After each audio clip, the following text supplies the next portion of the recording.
August 27th, 1896, 9:02 a.m. The island of Zanzibar off the coast of East Africa. British warships open fire on the Sultan's palace. Explosions tear through the wooden structure. Hundreds of defenders scramble for cover as high explosive shells rain down. By 9:40 a.m., it's over. 38 minutes. That's all it took. This is the story of the shortest war in recorded history. A conflict so brief, so one-sided, and so absolutely devastating that it redefined the meaning of overwhelming military force. But how does a war end in less time than it takes to watch a sitcom episode? The answer involves a dead sultan, a defiant nephew, and the full might of the British Empire brought to bear on a wooden palace. This is the Anglo-Zanzibar War. To understand how this happened, we need to go back to the late 1800s. Zanzibar wasn't just any island.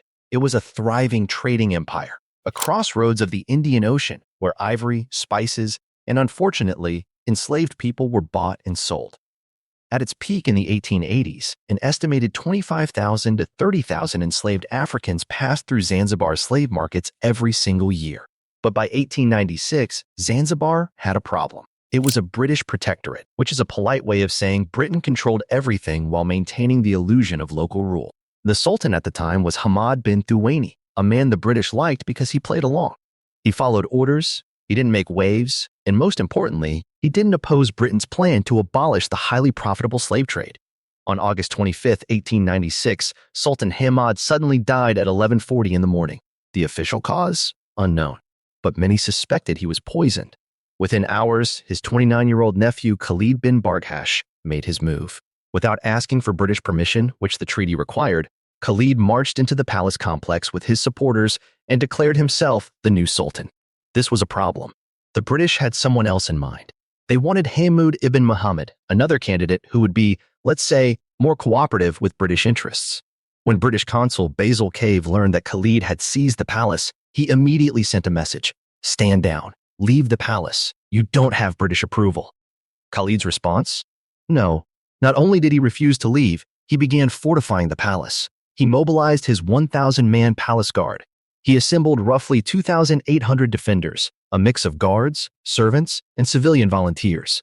He positioned artillery pieces and machine guns at the palace gates, all aimed directly at the British ships in the harbor.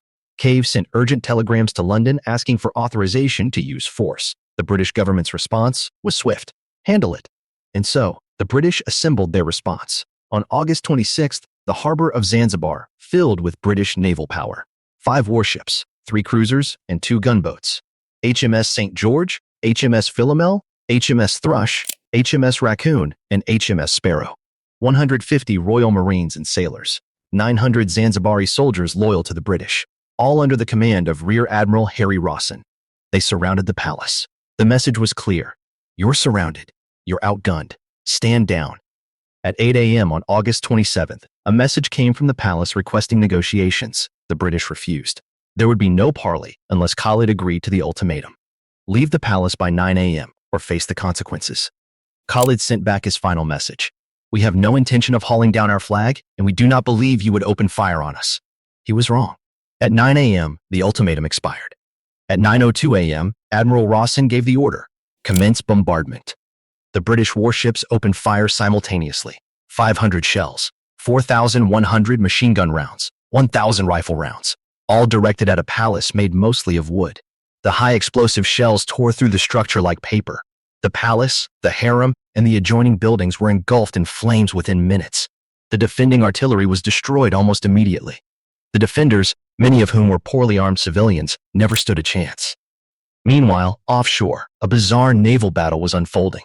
Khalid's navy consisted of a single ship, the HHS Glasgow, a royal yacht that previous sultans had never liked or used.